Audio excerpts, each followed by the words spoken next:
வள்ளியுடன் மணக்கோலம் கொண்டு திருப்பரம் குன்றம் வாழ்கின்றவன்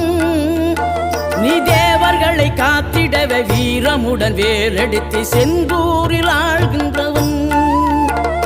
மாங்கனிக்கு கோபம் கொண்டு பார்ப்புகழும் பழனியிலே ஆண்டியன கோலம் கொண்டவன்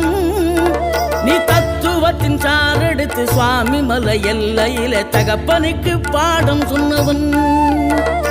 காவல் என நின்று பெரும் சினம் தணிந்து தணிகையில கண் குளிர காட்சி தந்தவன்